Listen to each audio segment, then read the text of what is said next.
ready to put on some muscle, put on some size, ready to stop looking like a punk, I'm gonna give you some tips. Extreme ways to build muscle faster than you ever thought possible. And I've been a personal trainer for over 26 years. I've trained thousands of people. What I'm saying to you is not just some shit I made up or some shit that just worked for me. This is shit that's worked for a lot of people that I've trained, right? This is me from the field. It's not just some shit I read in a book. If you can't watch a short video on how to make muscle, you don't deserve to put on any mass. Let's get into it. Now, again, these are extreme ways. So if any of you are saying some shit like, that's too much work, I don't want to do that, that's why you a people don't like you. Why the did you click on a video that said extreme ways to build muscle and then say, oh, it's too extreme? Why are you here? The first extreme thing you need to do to build muscle faster is full body workouts. I know a lot of people will tell you to do splits, different bro splits. I've been doing full body workouts for over a decade. I was natural and people were saying that I was on roids. They was making videos about it, me being on roids. But you gotta understand, I'm doing full body workouts and you not. That's one of the reasons. Let's break this down. Let's say we got two bodybuilders. Bodybuilder A does full body workouts. He's a G. Bodybuilder B, he's doing a split routine. Maybe he's doing one body part a week, right? Like chest day, back day, leg day, shoulder day, and then arm day. The bodybuilder A, who's doing the full body workout, let's say he's picking for his chest. Say he's picking 2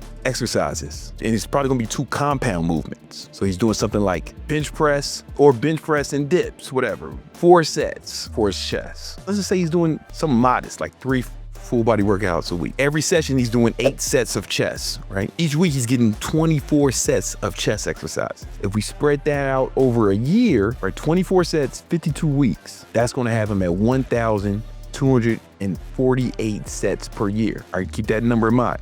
Let's say this fucking bodybuilder doing the bro split and he's doing chest once a week. He can do more sets per exercise. So maybe he's doing, because he has a whole chest day, maybe he's doing like a bunch of different exercises, total of like 16 sets, right? He's doing bench press, incline bench press, cable crossover, but it totals like 16 sets because this is like a chest day. He can only do that like once a week because he's gonna kill the muscle, right? Once a week, right? So he only gets 16 sets total per week. Bodybuilder A, who was doing the full body workout, he was getting 24 sets per week. Over the course of 52 weeks, he's only getting 16 sets per week. His total sets was 832. But the guy who's doing the full body workouts, he's getting more sets per fucking year. You can fuck around and get more sets if you're doing a full body workout. It's almost twice as much. Before steroids was invented, every bodybuilder did full body workouts. People didn't start doing splits until steroids were invented. Because after you lift weights, something occurs called protein synthesis. It's basically a fancy way of saying muscle building. Protein synthesis lasts for about 48 hours. So if you're doing chest day, you're missing out on 5 days of protein synthesis because it only lasts for 48 hours. That changed when people started doing steroids. Why? Steroids, anabolic steroids, extend the length of protein synthesis. So they found out that protein synthesis lasts for like way longer when you're on roids. So they're like, fuck it, let's just crush the muscle, let's kill it. They can get more gains, but they're on roids, so they're gonna get more gains anyway. But before steroids were invented, all bodybuilders did full body workouts. So if you're a natural, it stands to reason you should do what naturals did before steroids were invented. And plus you'll just get more sets. If we just look at the math, you'll get more sets. You'll get more sets more frequently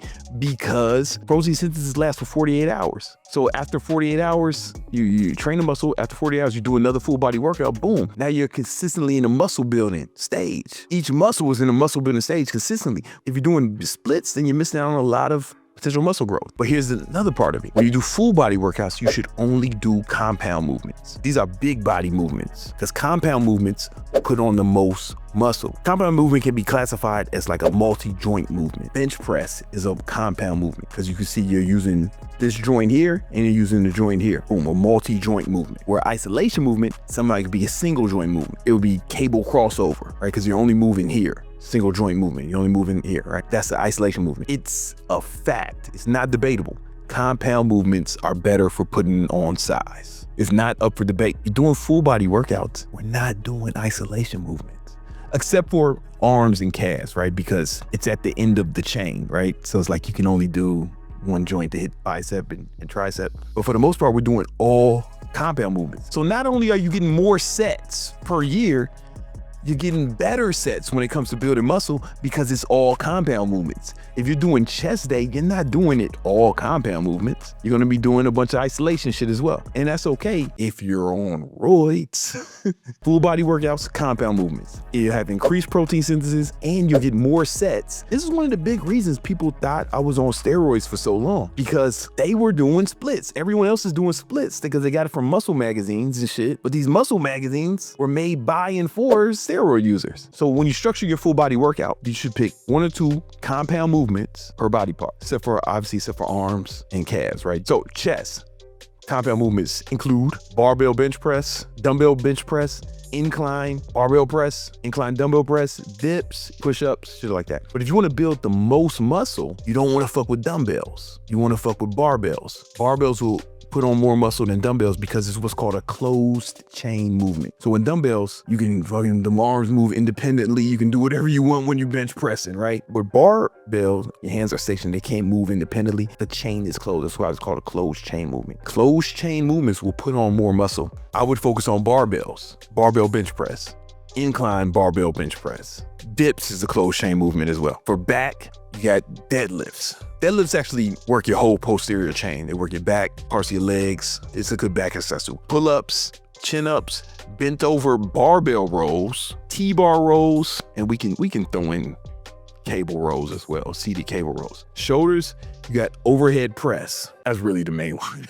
Overhead press. I do handstand push-ups, freestanding handstand push-ups, but you ain't strong enough for that shit. Right, so you're just gonna do overhead press, legs. Of course, we got squats, back squats, front squats. I really believe if you wanna put on the most muscle, you should do back squats, but low bar back squats. Low bar will work your posterior chain more effectively. Especially if you're an athlete, low bar back squats will help you with your performance more than high bar. Deadlifts work your legs as well. I'm not the biggest fan, right? But lunges, leg press. If you want to work the glutes, let's say you're trying to work that booty, hip thrust is probably the best exercise for that. Romanian deadlifts, sumo deadlifts. For arms, actually, man, so okay, this is kind of a cheat code for arms.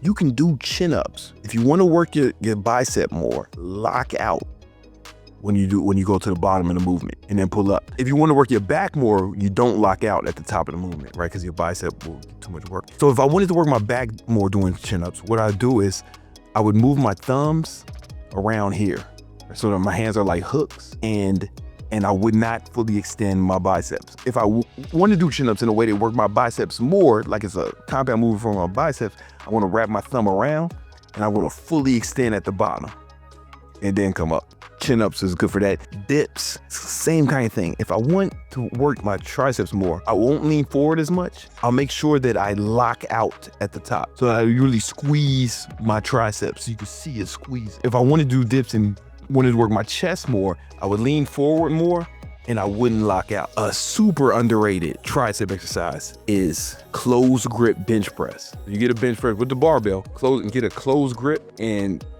then push up and make sure you actually extend your arms, lock out to work your triceps more. And you're gonna pick 1 to 2 exercises, 3 to 4 sets. And a new study came out that I read recently that showed that resting 3 minutes between your sets puts on more muscle than resting 1 minute. I'm somebody who I always time my sets. I was trying to put on as much muscle as possible. After the set, I hit the Siri button on my Apple Watch, set 3-minute time. Now, to save time, opposing muscle groups, you can superset them. I kind of always superset. So you can do bench press followed by bent over rows, right? Because back and chest are opposing muscle groups. I would do closed grip chin-ups, locking out for biceps, and then closed grip bench press, but I superset them. And then I rest 3 minutes, right? That saves a little bit of time. And I say you do 3 or 4 full body workouts per week. I do full body workouts every day. And I just take rest days when life forces me to. You know, I got too much shit going on. Let's get into diet. Nothing works without diet. So here's what I think you should do to build as much muscle as possible. You can take your body weight in pounds, multiply that by 20, and that's how many calories you should get per day. If you're 200 pounds, that means you need 4,000 calories. Some people might be saying that's too much, that's extreme. I told your bitch ass this was going to be extreme. I already told your goofy ass we doing extreme shit. I'm assuming you're not fat already. Like if you're skinny fat, you need to cut first. And you want to get at least 1 gram of protein per pound of body weight. I know your favorite fitness influencer says you don't need 1 gram. You can get just 0.8. Studies show that 0.8 is all you need. Yes, studies do show that 0.8 is all you need, but those studies were done under perfect conditions by laboratory nerds. We don't live in a fucking laboratory. We live in the real world, man. We ain't drinking out of beakers and test tubes and shit or whatever they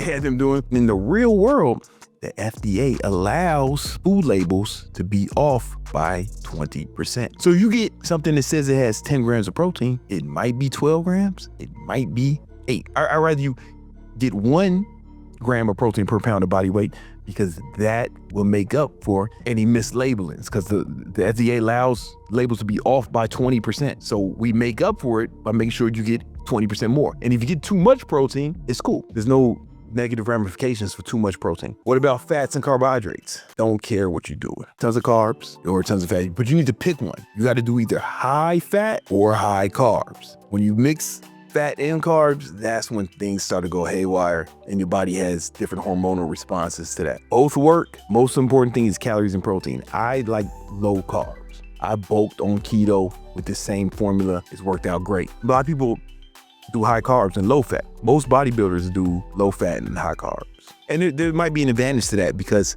you get a higher insulin response, and insulin is an antibiotic. So there might be an advantage to that. I do keto for reasons outside of body composition. We gotta talk about sleep. You wanna get 8 to 9 hours of sleep per night. If you're natural, you make your testosterone in your sleep. Without sleep, you won't grow. 8 to 9 hours of sleep, and you wanna be serious about it. Don't fuck around. 9 hours is probably what you should shoot for to put on as much muscle as possible. Now, let's get to the supplements. This is for natural. We're not going so extreme. We could get crazier, but we're not going to. We're going to keep it natural. I think you should start taking high dose creatine. So you only need 5 grams of creatine to put on muscle. That's all you need. However, high dose creatine has other benefits. If you take high dose, it actually helps you with your brain functionality. It can help with depression. It can help with cognitive functions, and it can really improve mood. I take 10 grams of creatine every day. I've been doing that for like 20 years. Everybody should take creatine. Creatine is safe, effective, all ages. One of my friends, Ben Bukowski, he was a pro bodybuilder. He ain't never won Miss Olympia, but he placed it. He did well. He didn't get embarrassed, right? He did a good job. When my son was about to be born, Ben already had some kids, and I was talking to him, and I was just joking. I said, so how soon should I put him on creatine? He said, day 1. Day 1. Everyone should take creatine, even if you don't work out. Another supplement that I find super helpful is Cialis. There's tons of studies that show that Cialis actually helps build muscle because it's a vasodilator, meaning it increases blood flow. So it helps you get a bigger pump. If you put all this together, man, do it for 90 days. I promise you'll put on more muscle than you have in your whole life. And listen, let's say you already got a good amount of muscle, right? And you want to start training people. Well, I got a free ebook for you called The 10 Commandments of Online Training. And this way you can help other people put on muscle, right? And get paid to do it, right? I made my first $1 million as an online trainer, and I've taught over 15,000 people how to grow their online fitness business. I can show you too for free. Click that link in the description and download the ebook, all right?